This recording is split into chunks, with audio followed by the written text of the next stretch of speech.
بسم اللہ الرحمن الرحیم۔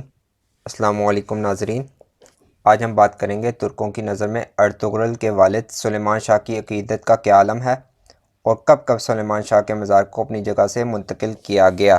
اگر آپ نے ابھی تک ہمارے چینل کو سبسکرائب نہیں کیا تو چینل کو سبسکرائب کریں اور بیل کے آئیکن کو دبا دیجئے۔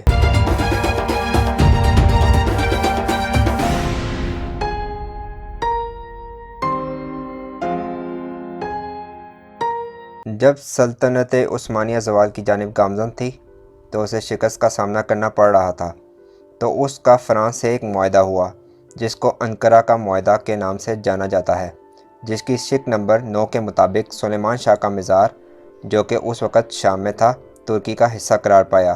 نہ صرف یہ بلکہ ترکی کا جھنڈا مزار پر لہرایا جائے گا اور مزار کی حفاظت کے لیے گارڈز بھی تعینات ہوں گے۔ اس معاہدے کی شق کو معاہدہ لوزان میں بھی اس کی توثیق ہوئی۔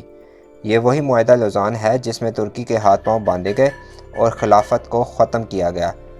اب آگے چلتے ہیں کہ ارطغرل کے والد سلیمان شاہ کے مقبرے کو کب کب منتقل کیا گیا۔ سلیمان شاہ کی وفات دریائے فرات میں ڈوبنے کی وجہ سے ہوئی اور ان کی تدفین دریا کے کنارے قلعہ جابر کے نزدیک تدفین ہوئی اور ادھر ہی سلیمان شاہ کا مزار موجود ہے۔ لیکن جب 1973 میں سیلاب آیا اور سلیمان شاہ کے مزار کو نقصان پہنچا تو ترکی سے محض 27 کلومیٹر نزدیک سلیمان شاہ کے مزار کو منتقل کیا۔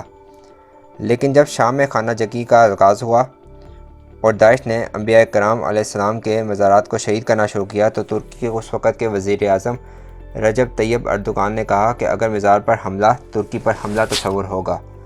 ترکی قیادت بیانات تک نہیں رکی بلکہ انہوں نے فروری 2015 میں 500 سے زائد فوجی دستوں، جس میں ٹینک، بختر بند گاڑیاں شامل تھی، آپریشن کیا اور مزار کو ترکی کی سرحد سے محض 180 میٹر پر مزار کو منتقل کر دیا۔ جب آپریشن مکمل ہوا اور مزار کی تعزین و آرائش کی گئی تو ترکی کی اعلیٰ قیادت مزار پر پہنچی اور فاتحہ خوانی کی، اور اس دفعہ ترکی نے گارڈ کی تعداد بھی بڑھا دی۔